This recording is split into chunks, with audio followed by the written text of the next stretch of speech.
So welcome to our SALC Meet the Graduates panel today, where we're going to be focusing on the theme of curious, connected and courageous, which is one of the things that we're really interested in terms of thinking about careers and employability in the school. I am Dr. Holly Morse. I'm a lecturer in Bible, Gender and Culture in the Religion and Theology department, but I'm also the school Associate Director for Academic Advising and Employability, which is why I'm very happy to be chairing this session today. And before we get into introducing you to our very great and excellent contributors, what I would like to do is just cover a little bit of housekeeping. So if you could please make sure that you keep your cameras and your audio muted and off, that would be greatly appreciated. This session is structured so that you have the opportunity to ask our panelists questions. So if you have a question, if you could put that privately in the chat directly to Emma Routh, whose name comes up as staff Emma Routh, that would be brilliant. She will then inform me of the questions and I will put them to our panelists. So before we kick off with actually getting into the questions, I would like to ask each of our panelists to introduce themselves to you. So I'm just going to be as democratic as possible and go down my list, starting with Alberta. Hi everyone, I'm Alberta, or Abby. I graduated a really long time ago, so 2002, believe it or not, and that was pre-social media, pre all of this. I don't know what we would have done if there was a pandemic back then, but I studied drama with English, and I was one of the unusual graduates who knew what they wanted to do when they graduated, and I wanted to be a West End performer, so went straight to the West End, auditioned for Fame, The Lion King, didn't get any of the jobs that I auditioned for because I wasn't great. So definitely had that feeling of, right, I've studied something and now I can't go down that path. In the early stages of my career, I fell into recruitment and I've worked in recruitment ever since, so for over 15 years. The early stages of my career saw me running assessment days for companies like Barclays at Canary Wharf and Virgin Media and Kellogg's. And in the last 8-9 years, I've worked for an international recruitment consultancy, so heading up their talent acquisition, recruiting graduates into Germany, the Netherlands, Singapore, and obviously the UK. And in 2020, I set up my own recruitment consultancy called Bobcat Careers to focus on, first of all, helping graduates into recruitment and into sales, and also supporting universities with things like employability by writing and delivering seminars. So that's me. It's been quite a journey, and I'm sure there's lots more that we'll talk about across the next hour. Abby, thank you. I've already got loads of questions for that introduction, and I'm sure more questions will be coming in, but what an interesting journey. Thank you for sharing. Laura, if you'd like to introduce yourself. Yeah, so my name is Laura Wilson. I studied politics and modern history at Manchester, graduated in 2014. My career, I feel a bit bad. I kind of left not knowing what I wanted to do, right? It was this kind of, I knew I wanted to go into public service, but what I don't know. So I did what my mum calls as productively confused, is I did a couple of grad schemes, right? So I did the Charity Works grad scheme, which put me in housing and then working in antisocial behaviour and supporting people fleeing domestic violence.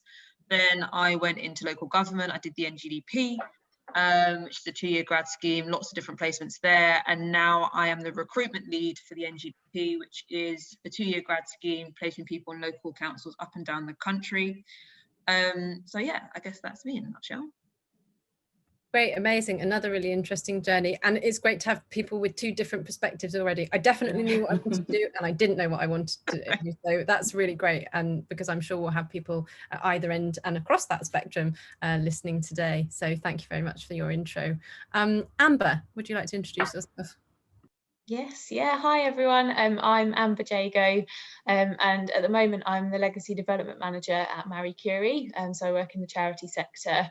I graduated from Manchester in 2016 and I studied music, which I absolutely loved. like Laura, really, I didn't know what I wanted to do when I left uni, so I stuck with music for a bit, and my first job was at the Bournemouth Symphony Orchestra, which was a fantastic job, a great organisation, and what I really loved about working there was that it was a charity, and that we did lots of outreach and kind of community work. So from there I moved into kind of, I suppose, the more formal charity sector. I moved to the RNLI and had 2 different roles there. I worked in events first, followed by customer experience. So again, 2 completely different experiences. And I now work in gifts and wills fundraising at Marie Curie. So as you can tell really from my career, I've had no idea what I wanted to do, and I found fundraising, and now it's something that I get on really, really well with, and really, really enjoy. So I think yeah, definitely trial and error for me so far.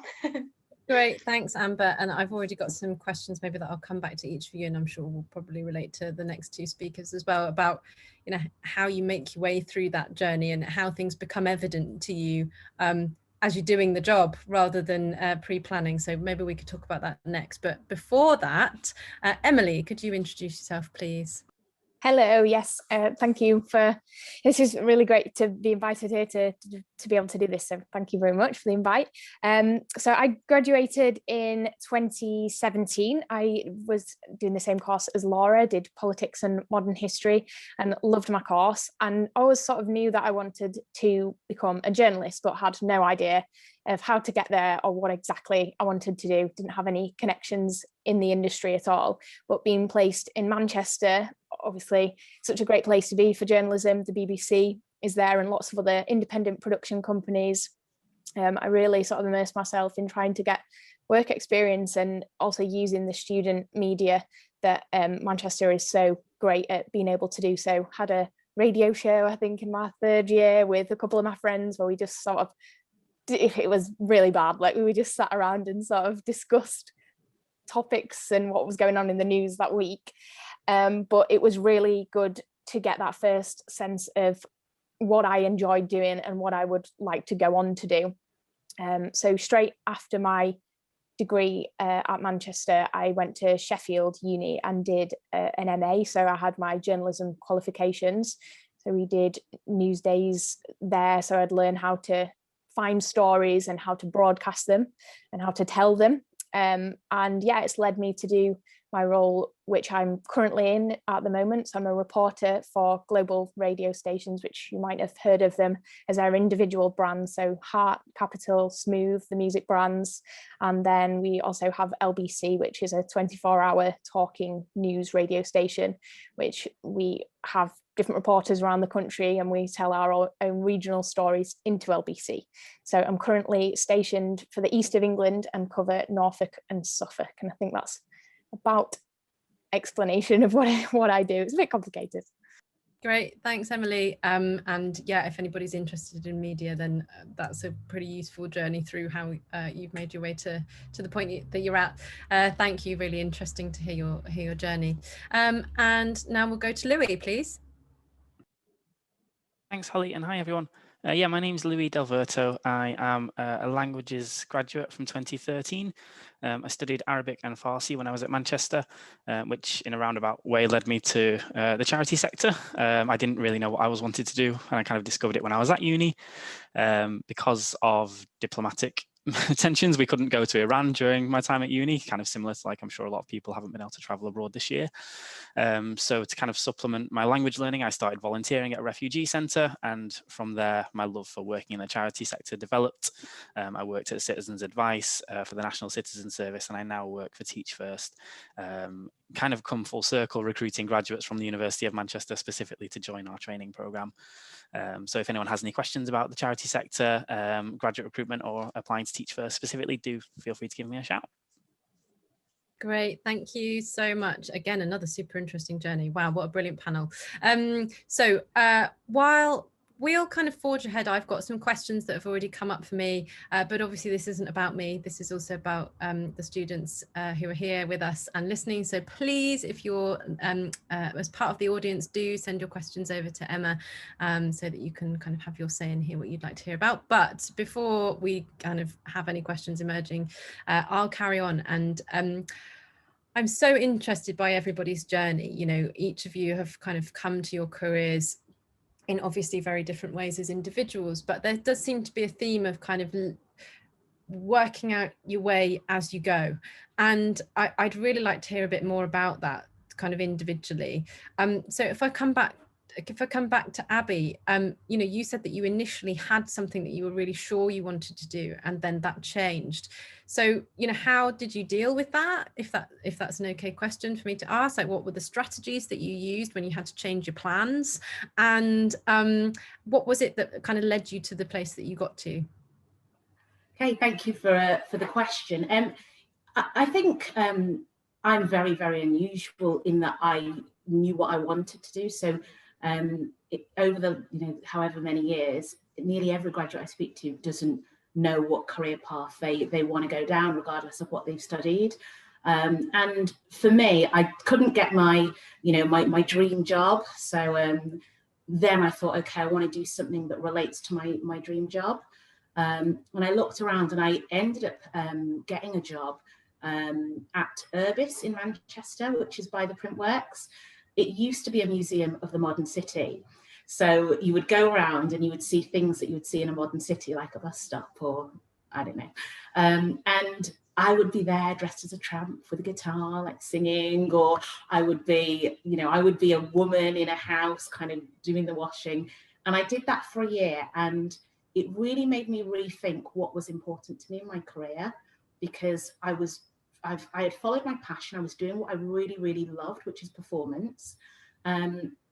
But something was really missing for me. And what was missing was how can I forge a career from where I am? That I couldn't really see that. And at the time it was quite confusing, because I was at a little bit of a crossroads. And what I had to do was think about, when I look at my life in the future, what do I want to feel like in my career? What do I want to be? What do I want other people to think of me? What values do I want to have? What would success feel like to me in the future? Which is all a part of, I guess, goal setting. And back then I didn't know it was goal setting. I was just kind of thinking, well, where do I want to get to? And then I started looking around at different jobs that could take me in that particular direction. And one of them was sales. So quit my job without having anything else to go to, took a sales job, started to really enjoy it, I've got to be honest, I wanted money, started to earn some good money, wanted to progress, started to progress, and then thought, actually, there must be other graduates with great sales roles that are earning more, progressing more, being more successful than where I'm at. So looked around and found a graduate program that would take me through into recruitment, which essentially was sales. So I had really strong drivers, which were earning a lot of money and progressing. That was really important to me, and that's what helped me move forward. Yeah, Abby, that's so interesting, because I think it's really helpful when you're a student still and you're sort of thinking, what is a career? And often it's a title or a sector.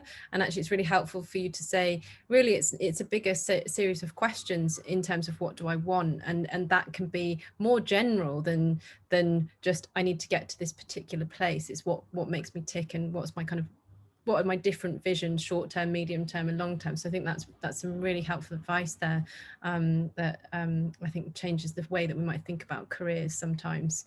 So thank you for that. Laura, I'm interested in hearing a bit more from you in terms of your experience of doing multiple grad schemes. How did you? So I think your message is try a few different things and see what fits. How did you know in the end what did fit? So I think I said I didn't know what I wanted to do, but I was very clear that it was probably going to be something in public service. A lot of that came from, if half your degrees in politics, you're looking at social policy and things like that. So inequality and all those types of things are at the forefront of your brain quite a lot. And also while I was at Manchester, I worked for the Tutor Trust. So they work with schools in deprived areas, which is they're a really great organisation to work with, but also you see the other side of Manchester where there's a lot of deprivation. And I also worked for Debate Mate at the time, kind of similar in terms of the types of schools and kids that you work with. So it's very clear on that side of things. But yeah, I think that's very much my view. I think that it's quite strange, particularly when you go to the University at Manchester, where I feel there's a degree of pressure to kind of be very successful and do all these things because you've gone to a very good university. You know, your family are probably very proud of what you've achieved and how far you've come. And so, you know, you kind of put all this time and resource into something. What's going to come out of it? What are you going to produce? So I think I became slightly concerned, a little bit intimidated about, okay, so you've done 3 years and you're not really sure what's happening. So I applied, I don't advise it. I applied for basically everything. I don't know why I did this, but I just thought I'll give everything a shot and see what happens.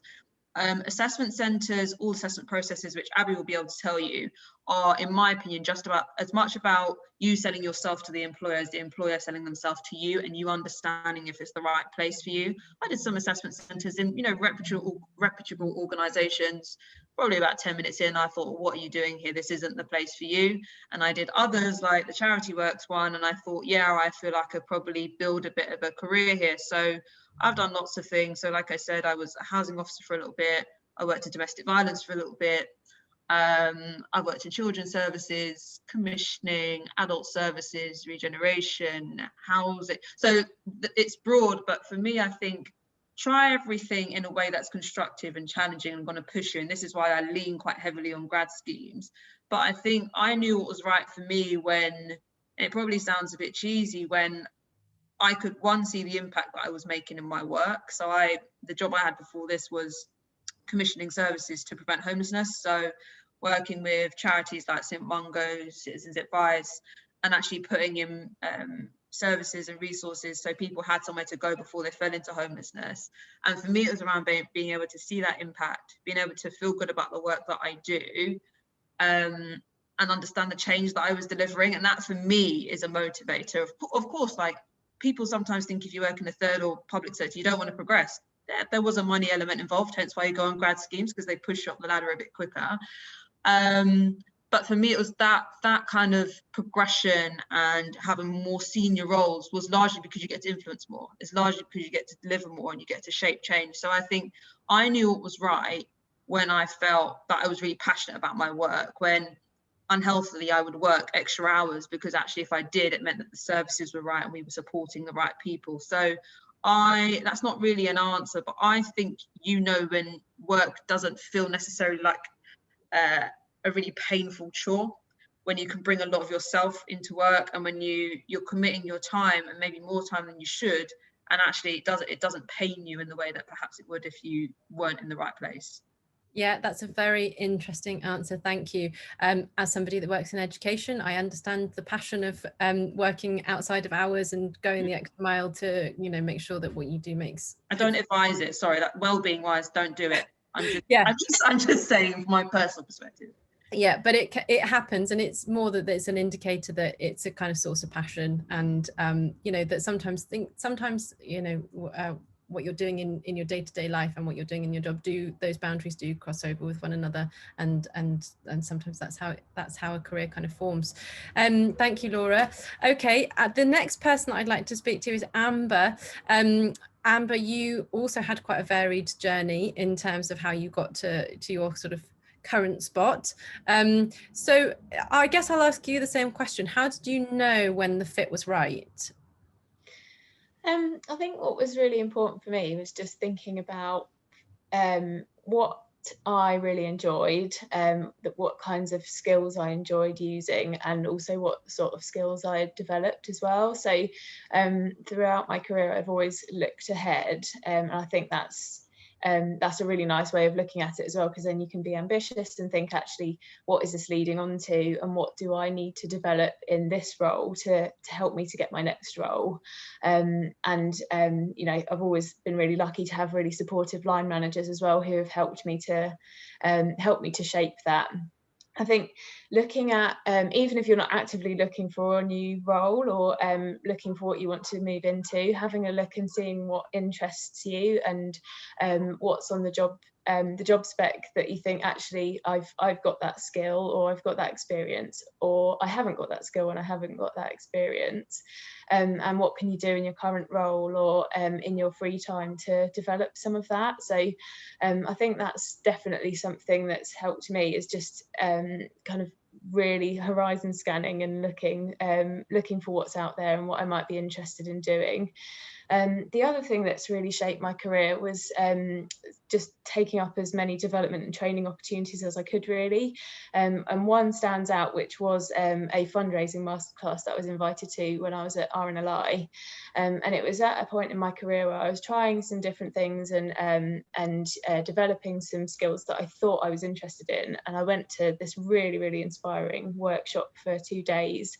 And by the end, by lunchtime on the first day, I knew that I wanted to be a fundraiser, and it just completely caught my imagination and thought, actually, that is really what I want to do. So that would be the other thing that I'd say is can be really, really game changing, really, is if you meet the right people, go to the right training, and take up every opportunity you're given, you never know which one's going to really inspire you and really kind of push you to find what you want to do. So that was definitely a turning point for me. Yeah, Amber, thank you. There's that famous thing, you don't know what you don't know. And so, you know, putting yourself up for different experiences is definitely a great piece of advice. Yeah, thank you for that. And it's really interesting to hear how that maps onto your own career experience. So now my sense is that both Emily and Louis were starting to develop some of the skills that they went on to use in their careers, particularly while they were at university. I mean, Emily, you said that you were using your access to student media to kind of get you ready. Can you talk a little bit about that? You know, how your degree helped to prepare you, even if you weren't necessarily 100% certain exactly the direction, how your degree helped to prepare you, what it was, or what was available around you at the time? So history is obviously looking at sources from different points of history, and often we would be presented, because I did modern history, with newspaper articles or political adverts or that kind of thing. And I just really liked the way that that's how we were now learning about what happened previously. And that's what I love about my role now. You really do feel like you're sort of part of the storytelling of today. And when we look back on the pandemic in years to come, we'll look to news reports and radio packages and TV reports about this time and think, gosh, can you remember when we all had to sit on Zoom and we all had to look after each other and stay at home and not see our grandparents and that kind of thing. So that's why I really wanted to go into journalism and reading articles through pieces of sources of history and then interpreting them and putting them in essays. And it's information, isn't it? Collating information together and putting it out there in different ways, exactly what I do now. So my degree was very useful for everything I do now in terms of the writing side of things, because I do work in radio, but we do happen to write everything down that we will read out on air. And it's just in a slightly different, chattier style than it would be in a political or a history essay. But as I mentioned in the introduction, I really did use what was around me at uni because of events like this, where we would speak to graduates of the future who were saying, use what's around you. And because as I mentioned, I didn't know anyone who worked in the industry, not even in PR. Like, my mum's a social worker, my dad's a shop fitter. Like I didn't know anyone in the industry. So I had to really go out there and look for myself and use what was at my fingertips. And then once you start making those connections, people want to help you out. You know, all the people sat here today talking to you have all been in the position that you are now at uni, and everyone wants to help everyone else when they're at the start of their career, which you don't realize that until you start speaking to people. So when there are events like this, go ahead and listen. And, you know, if somebody here is doing what you would like to do, ask for their email address, and you never know where it's gonna get you. I always say to people as well, make conversation with the people around you, whether it's a bit different in the middle of the pandemic, but one of the ways I got my first bit of work experience, I managed to get 2 weeks at the Observer newspaper, and it was because I was in the Lake District on holiday with my family, and there was a guy staying in the same B&B who said, we'd been chatting for a few hours, and he said, oh, well, what do you want to do after your degree? And I said, oh, I really like the sound of journalism, like to get into that. And he said, oh, one of my sisters works at one of the big papers, can't remember which one it is. What's your email address? I'll pass it on. And you just never know where it's gonna end, like it's gonna get you. So talk to everyone, and if you know what you're gonna do, even better, so you can start knowing where to look. And you've got LinkedIn at your fingertips as well, so always just drop someone an email. They love to hear from people trying to get into the industry and trying to help them out. Fantastic advice, thank you, Emily. Yeah, I fully agree. Talking to everybody is a key thing. That's also very much what happens when you work in academia. You've got to just keep talking. So yeah, I fully support your advice. It's great comments. And Louis, I'd just like to come to you and ask a similar sort of question, which is, you know, how did your university degree help you to kind of make that transition into the area of work that you're in currently? It's a great question. Like I don't know if I mentioned before, but it was never my intention to go into a career using languages. When I applied for languages to university, I was applying to university because all of my friends were. I didn't really know what I wanted to do, and I just knew that was kind of the expected next step. And languages was the only thing that I felt that I was really good at school. So I just wanted to do something that I was passionate about. And then and obviously I wouldn't have got into the charity sector if I hadn't have done Middle Eastern languages, because that led me to volunteering at a refugee centre, which in turn led me to kind of really starting to enjoy the charity sector, and you know, I've followed that straight through. And I think one of the great things about having been at Manchester as well is that we were never, what I've noticed from a lot of my colleagues who work with universities across the country is that there's a lot of universities where people are kind of driven towards a certain career, like maybe law or media or consultancy or whatever it might be. Whereas at Manchester, there's a much more broad choice, I think, and you're not really pushed towards any one thing in particular. Like sort of 10 years ago, I never would have imagined that I would be working in the charity sector. But equally, I could have gone into, I spent a few years working in retail, whereas at university as well. So that could have very easily been another direction for me. So I think it was kind of the openness of the options that we had. But we also, even though we weren't pushed in any particular direction, we still had that support. So if I had wanted to go into consultancy, for example, then I know the university would have supported me with that as well.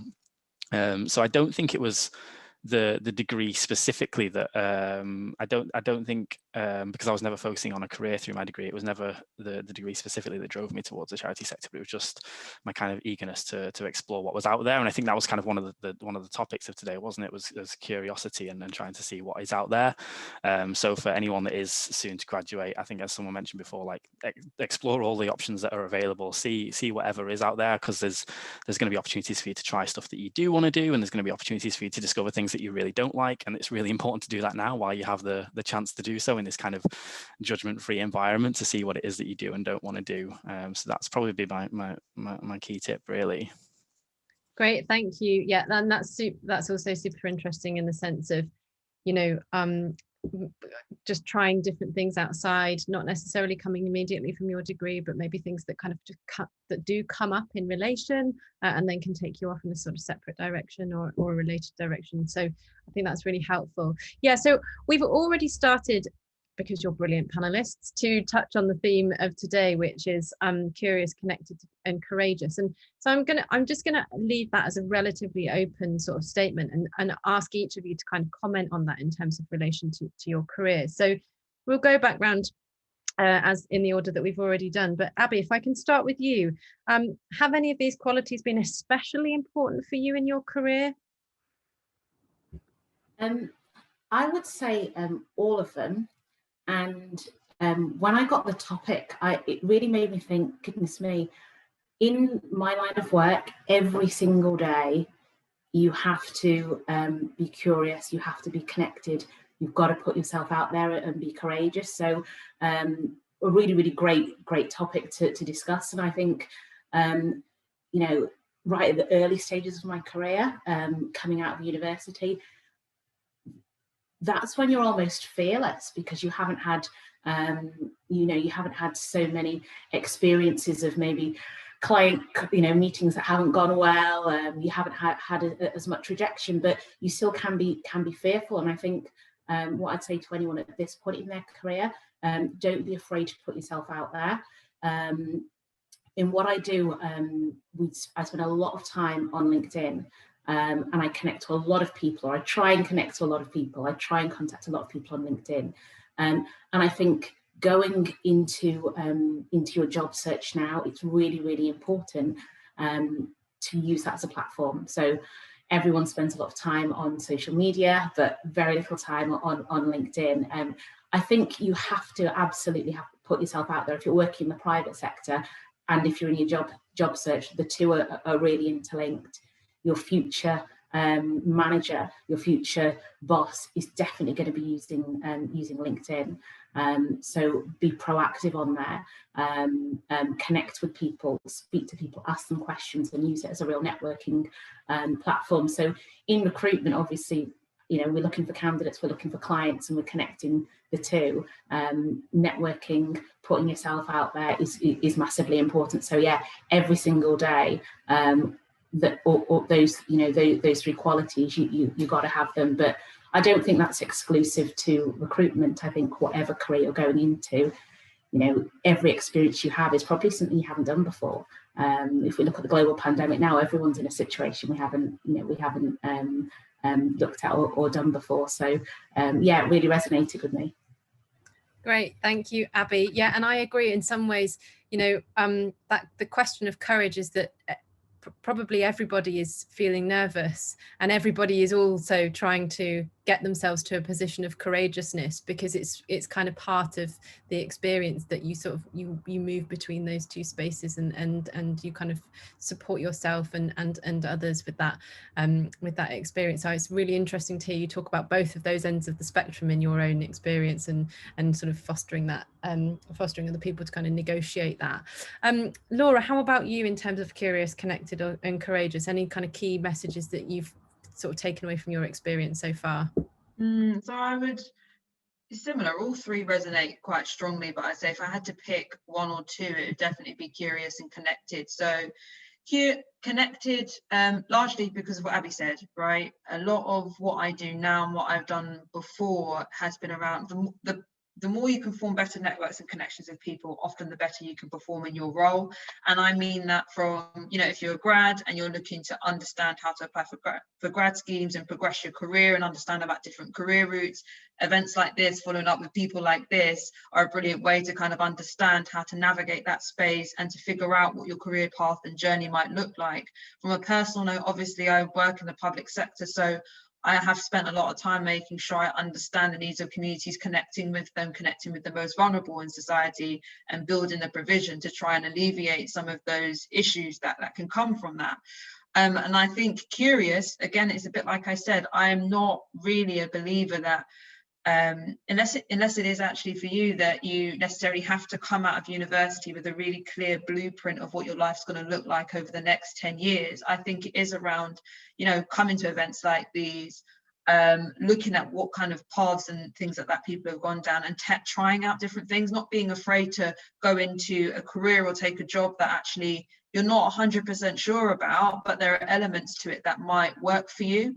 And actually not, and again, I guess with being courageous, Abby's story was quite interesting for me, because to kind of leave your job, not sure what's going to happen next and not have anything lined up, for me is the kind of courage you need, particularly in this economic environment, to kind of have the courage to, I mean, I did that, my first job, I'm very good at building relationships with people, so working in domestic violence and things like that, you have to be able to do that, particularly with vulnerable women. You know, I was 21 on like 32k, very good at my job, but you know what, it wasn't the job for me, and it was really tough for me to take the courage to say, actually, I'm going to resign and do something completely different, because as much as this ticks a lot of boxes, great team, good work, this isn't the role for me. So there is something around having the courage to say, even if something ticks some other boxes, if there are other opportunities, if you have the means and resources to do that, because obviously that's part of it, having the courage to step out and try different things, even if something feels quite comfortable, but perhaps may not feel 100% right, has been huge for me. Thank you, Laura. Yeah, that's super interesting. Yeah, and I guess something about being true to yourself in your journey through your career as well, and trusting yourself in your decision making is really big there, I think. Amber, I'm going to come to you next with the same sort of question about curious, connected, and courageousness in your own experience, and you know, kind of just building on what's already been said, which is all excellent advice. What kind of things do you do in order to foster some of these qualities in your own career? I think the key thing for me with Curious particularly is I think whatever you're looking to do, make sure that it aligns with what your values are. So have a think about what makes you you, and if that organisation or if that role doesn't match up completely with your values, it's likely that it's not going to be the one for you, and vice versa. And being curious, as long as it aligns with what makes you a person and what your values are, I think it's always worth a try, always worth looking into. So I think that's the main thing with Curious. With Courageous, I think particularly when you're in your final year of uni, or you know, any year of uni, and you're thinking about the next step, it can be really daunting. It can feel like there's a lot going on. I mean, I definitely had times in my third year where I was looking at any job anywhere in the world, and that was what I'd narrowed it down to. So I think really just as other panelists have said, just having that confidence to just try it, and just try reaching out to that person, you know, try connecting with people, and really kind of build up your confidence, because the worst thing that can happen is that they don't respond, really. I think just it can be really daunting. It can take quite a lot of courage to put yourself out there and make decisions and decide what you're going to apply for, or decide what direction you're going to take. But I think you know, the best thing to do is just have a look at what's out there and see who you can connect with. Yeah, that would be what I'd add. Great, thanks, Amber. Yeah, super interesting advice there in terms of you know, thinking about what the possible outcomes are and what might be inhibiting you, and sort of working through that. Yeah, I mean, the world things can be daunting, and allowing yourself to kind of respond to that, to recognize that, and then to sort of work a way forward that's comfortable for you is a really crucial kind of process to go through, isn't it, in terms of going into the working world. Emily, you've already started to talk to us about connections quite kind of extensively in your last contribution. Do you want to build on any of the other kind of elements that we're thinking about here in terms of curiosity or courageousness? I suppose they're related, but you know, have you got any other examples about how you sort of fostered those in your own career? So certainly with curiosity, I think Louis mentioned this as well, but definitely while you're at uni, it's the best time to try out things that perhaps you might write off later because you've had a go at it and you think, no, it's not for me. So I did have some work experience at the BBC in TV when I was at Manchester, and I ended up going into radio because I thought you get closer to a story and the storytelling by quickly getting on the phone to somebody to say, will you come on air on the radio, and they can tell their story there and then. It's instantaneous, and that's why I prefer it as a medium. So and just another way you can be curious is if you love listening to things like within media, so if you're loving listening to podcasts or a certain you love a certain TV documentary or series, look at the people who have made it, and that's a way to then get connected and look up their name, try and find them, try and contact them and say, I loved what you did here, can I just ask how you got into it? I'd love to do something like that one day. We're getting back to the connected thing here, but they all sort of link. And being courageous, the first step is always the hardest. So you think you're so, especially when you first leave uni, you think, oh, nobody sort of cares, and you think, what are they going to think of me for reaching out or asking this really stupid question? There are no stupid questions. You're completely new to the world of work and you've just left uni and you have no idea. So it's just ask the questions. That is the perfect time to ask the so-called stupid questions. There aren't any.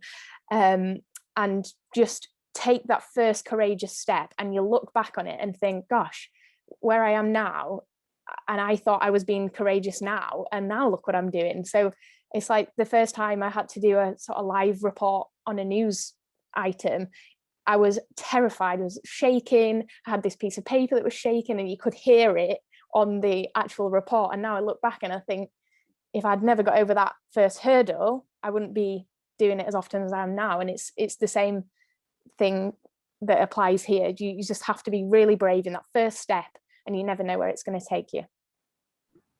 Emily, thank you. I can't imagine how terrifying it would be doing your first radio broadcast. I have been on the radio, but I wasn't responsible for doing the broadcast. I just had to speak when someone spoke to me. I can't imagine. Very brave. And there are multiple kind of examples of courage that have come out from all the panelists today as well. So Lou, I'm just going to come to you finally in terms of this theme.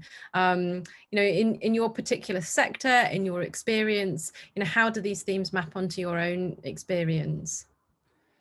I don't think I can speak too thoroughly around the subject of courage. I went to university in my home city, which was also the university my mum went to, and I studied subjects that I was very comfortable with in languages. And in my third year, I'm not sure if he was joking or not, but our Persian teacher said that if we ended up going to Iran and got into any trouble, then he wouldn't help us out. So I suppose it was my lack of courage there that prevented me from going. But it was my curiosity which led me, like I said before, into the charity sector and exploring new things, which I can't. I wouldn't change a thing there if that had happened. So I'd always, like I said before, encourage people to be as curious as possible. And I think in the charity sector in particular, the idea of connectedness, of being connected, is so incredibly important. Like, I think around 70% of people get a job if they already know somebody within the organization that they're applying to. So it does make a huge difference to know people. And even if you're not necessarily close with people, if you use these platforms like LinkedIn to have people within your networks, you can gain industry insights. You can see what they're posting about, what they're talking about, what they're engaging with, and all of that kind of things, which gives you a real insight into the inner workings of any sector. And that can obviously give you a huge edge when it comes to applying for things and interviews and that sort of thing. So I do think that idea of connectedness does ring true, and more so, you know, this year than ever. It's proved how important it is to remain connected. So I would actively encourage people to take every opportunity to engage with as many people as you can, like not in a needy way, but just in a way of again, building on that curiosity of, you know, getting to know more and more people and seeing what else is out there. And because you never know who might fall into your networks that could have a huge impact on your kind of career trajectory. So I do think that those curiosity and connectedness do go hand in hand, and of course courage as well. But like I said, I don't think if there's a picture of a courageous person in the dictionary, it wouldn't be me. But I do agree that that's an incredibly important facet as well. Oh, Louis, I think maybe you don't give yourself due credit, because if you're curious as well, then you must be courageous to follow that through. So thank you for that super interesting additions there to the panel. And I think one of the strong messages that's coming out, which is a really brilliant advice, is that, you know, I think that sometimes kind of making your first steps into the world of careers and employability can seem quite formalized. You know, you have to go and look at job descriptions and job adverts and things. The opportunities seem kind of quite singular and quite separated out. But I think I'm getting a strong message that actually, you know, crafting your own journey through, not only by looking at already existing job opportunities, but by supplementing that by kind of making contact and seeing what becomes available through those relationships, is another kind of really important channel that you can develop when you start looking at your career. I've got one final question to kind of pass around the room now, which is that I think for a lot of people, the kind of theme of curious, connected and courageous is around quite a big, you know, landmark milestone in your life, which is the transition from university into work. And that's that's something that I think can be quite daunting. You know, you spent 3 years in a particular kind of environment doing a particular kind of set of things. You might be doing some extracurricular activities, and of course everybody's life and experience is different, but largely you've been doing something kind of relatively similar for 3 years, and you may not have had that much experience in the working world. You might have done lots of other extracurricular stuff, but it might not have been in the kind of in the working world as it were. So I'd really like to ask each of you, you know, what your experience of that transition was like, and if you've got any advice around that particular moment of making that leap from university into the working world. So Abby, I'll start with you again. Sure. I think I'll focus on my transition from performance into kind of sales and the private sector, and it was definitely daunting. I was definitely out of my comfort zone. I learned that if you work just on the edge of your comfort zone gets bigger and bigger and bigger, and you're able to take more risks, and you're able to, you know, to do more and perform more and to grow as a, you know, as an individual as well as a business professional. And I think it depends where you place your job or your career in the spectrum of your life and your life experience. So I think if you have something that you want to call a career, it's going to be more than a 9 to 5. If you've got your own business, it's definitely more than a 9 to 5. And I think expect that and embrace that. Just because it's work and it's more work than a 9 to 5, it doesn't mean it has to be stressful. If you're doing longer hours, but it's stressful and not enjoyable, then that's stressful and that's something else. But if you're doing longer hours and it's challenging, but it's motivating you and it's helping you grow, then I kind of see that as a good thing. And I remember my early days, I wasn't the best at cold calling. We'd have to pick up the phone, cold call big businesses, try and get a meeting with them. I was okay at it, but I wasn't the top performer. And for me, I had to work not twice as hard, but I had to put a lot more into upskilling myself to get the same results as some of the people that it came really naturally to. So I would go home and read over my scripts, and I would practice and practice and practice. I'd work slightly longer hours so that I could just make the same numbers as other people. And just putting in that little bit extra effort made a difference for me. And I got to the point where actually it all kind of compounded, and then I became very successful at what I did. I think, especially at the beginning, you've got to, you know, there's nothing wrong with working hard, and you've got to work hard at the beginning if you want to have more opportunities, I think, than the average person, because rightly or wrongly, not everybody's going to have an opportunity to progress in their career. So when you're at the start, take advantage of the fact that you're at the start of your career and you're eager and you've got all this fire and this passion, and you know, and apply it.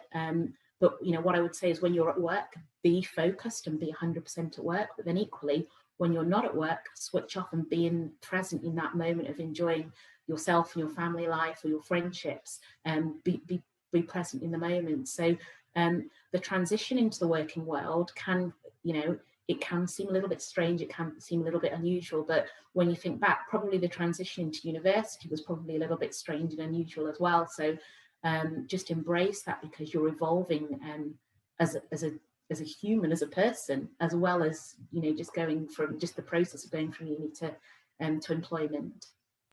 Abby, thank you. That's some fantastic advice. Yeah, I think, you know, about the importance of thinking about not only the boundaries that you set yourself in terms of how you want to overcome challenges, but also the boundaries that you set yourself in terms of what it means to have a career, what that means to you, and how you kind of ring fence different aspects of your life, or maybe allow them to kind of relate to one another. And that's something that you have to kind of expressly think about and decide. And that's part of that journey into work, isn't it? I think that's really useful advice. Laura, how about you? Any kind of pieces of advice about that transition between uni and work?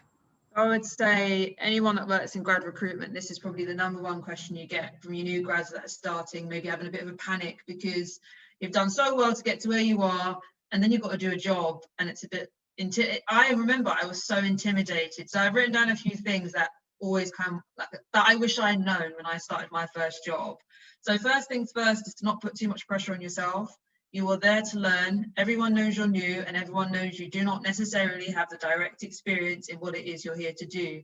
And so take advantage of that acceptable lack of knowledge, I guess, right? You've come from an area where you've at the top of your game, you've got a degree, you've done really well, but actually this is new. So take the time to ask those questions and to embrace the fact that maybe you don't know as much, and you don't have to know as much at that particular point in time. Build relationships with everybody. I talk a lot about relationships because, to be honest, I've realized it doesn't matter where you work, if you really want to get things done or learn something, you have to be that person that knows everybody and has got a good relationship with everybody. Top tip, get in there with the PAs. The PAs will know everything about everybody, will have all the connections to the right people, and will know the backstory to a lot of things, so you don't make any kind of faux pas or maybe say the wrong thing because you don't know the backstory of what's going on. Do your research. So a lot of people are really good at kind of preparing for interviews and knowing what to say on the day, which is fantastic. But actually, sometimes when they come into the organisation, there are things they could have read or things they could have done which may have put them in a more privileged position or asking to read certain things. So if you're working in a team that's looking at, I don't know, creating a green economy or something like that, why not read the strategy? Why not read the papers before being asked and kind of give yourself a little bit of knowledge? If you're not given one, get a mentor and get a buddy. So get a buddy just to ask the silly questions too, like, gosh, do you know when I get paid?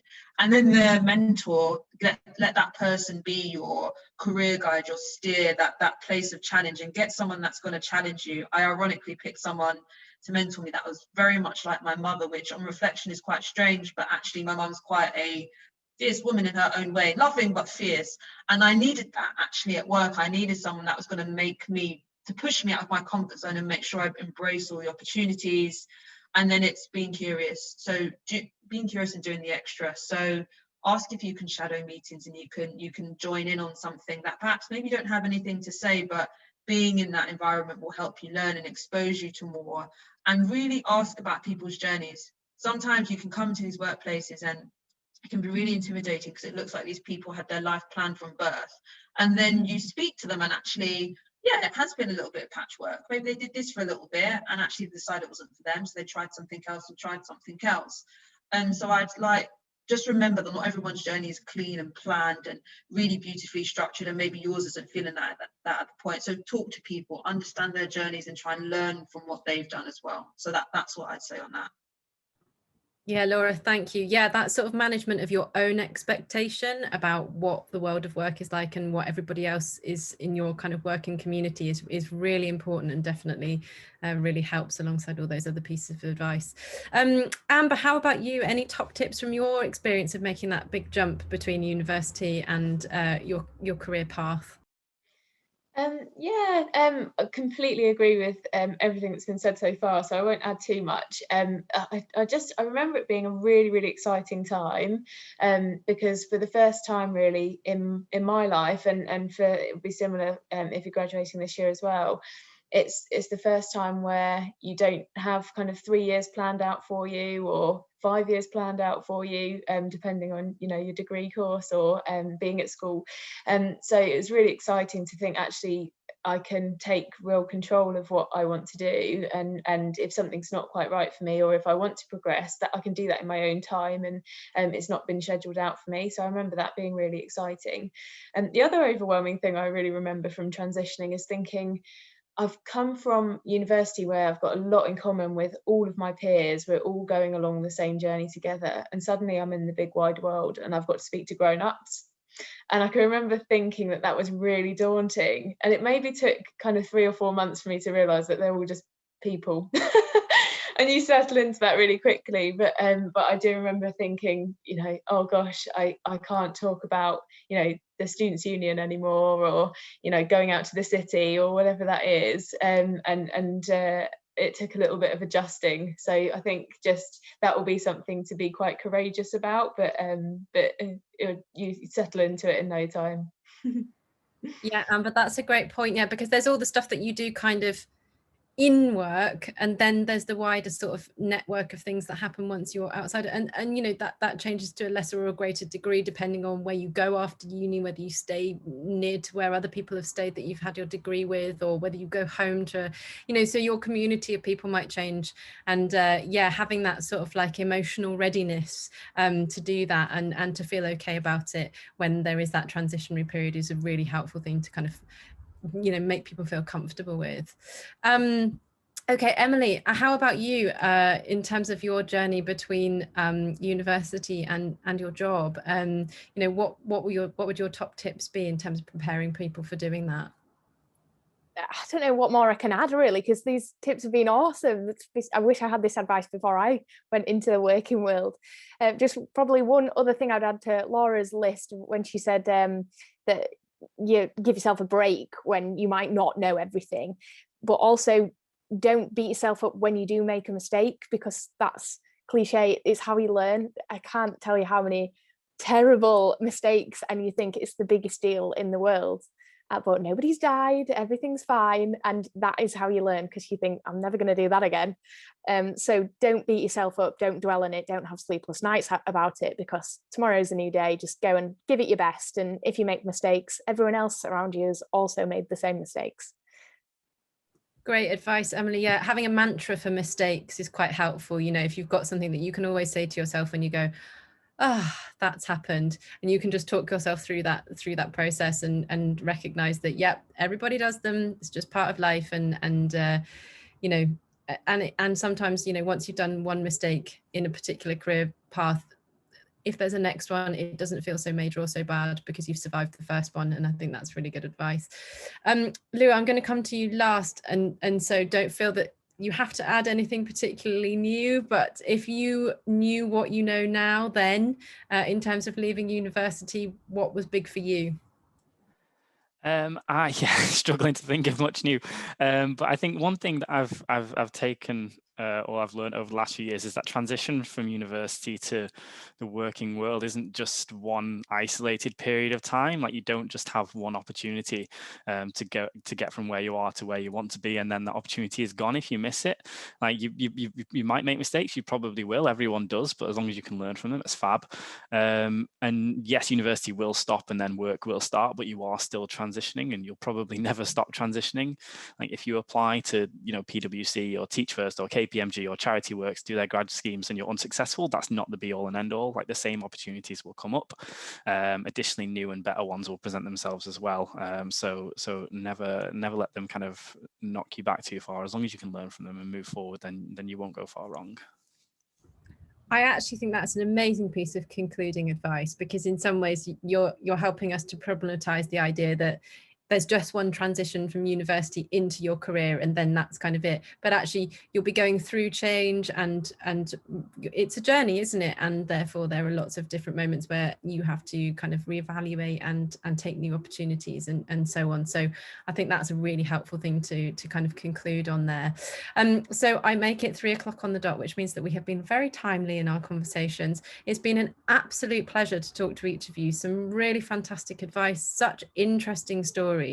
And I'm sure that everything that we've spoken about will be really, really helpful for everybody that's been listening in. So I'd just like to extend our very, very many thanks to you from the school, and to say thank you for taking the time out of your day to come and join us. It's been lovely to have you back, and we'll wrap up there. Brilliant. Thank you so much. Thank you very much for hosting, Holly. Thanks, everyone. Thank you.